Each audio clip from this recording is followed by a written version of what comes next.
ప్రస్తుతం యువత అన్ని రంగాల్లో ముందున్నారు. కానీ కొంతమంది అడ్డదారులు తొక్కిస్తూ అనవసరమైన వ్యసనాలకు బానిసలవుతున్నారు. రీసెంట్ గా ఎంతో మంది ప్రభావితం చేసిన బెట్టింగ్ యాప్స్ ఆడటం వల్ల డబ్బులు సంపాదించవచ్చని కొందరు, ఫైనాన్షియల్ స్టేటస్ పెరుగుతుందని మరికొందరు, ఎంటర్టైన్మెంట్ దొరుకుతుందని ఇంకొందరు మాయమాటలు చెప్పి తప్పుదోవ పట్టిస్తున్నారు. వ్యసనం వల్ల బాగుపడ్డట్టుగా చరిత్రలో లేదు. దయచేసి బెట్టింగ్ యాప్లను డిలీట్ చేయండి. ఈ యాప్ కు దూరంగా ఉండండి. మిమ్మల్ని నమ్ముకున్న వాళ్ళ కోసం, మీ జన్మనిచ్చిన తల్లిదండ్రుల కోసం ఒకసారి ఆలోచించండి.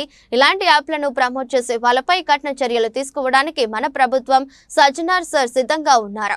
సదా మీ ప్రేమకు బానిస, మీ సంపూర్ణేష్ బాబు. అందరికీ నమస్తే. నేను మీ సంపూర్ణేష్ బాబు. ప్రస్తుతం యువత అన్ని రంగాల్లో ముందుంది. కానీ కొంతమంది అడ్డదారులు తొక్కిస్తూ అనవసరమైనటువంటి వ్యసనాలకు బానిసలవుతున్నారు. అవే రీసెంట్ గా ఎంతో మందిని ప్రభావితం చేస్తున్నటువంటి బెట్టింగ్ యాప్స్.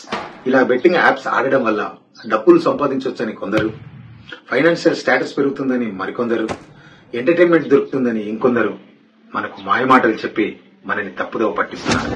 వ్యసనం వల్ల బాగుపడ్డట్టుగా చరిత్రలో రాసలేదు. దయచేసి ఈ యాప్ ను డిలీట్ చేయండి. ఈ యాప్ దూరంగా ఉండండి. మిమ్మల్ని నమ్ముకున్న వాళ్ళ కోసం, మీకు జన్మనిచ్చిన తల్లిదండ్రుల కోసం ఒక్కసారి ఆలోచించండి. ఇలాంటి యాప్లను ప్రమోట్ చేసే వాళ్ళను మన ప్రభుత్వం, సజ్జనర్ సార్ కఠిన చర్యలు తీసుకోవడానికి సిద్ధంగా ఉన్నారు. సదా మీ ప్రేమకు బానిస, మీ సంపూర్ణేష్ బాబు. Thank you.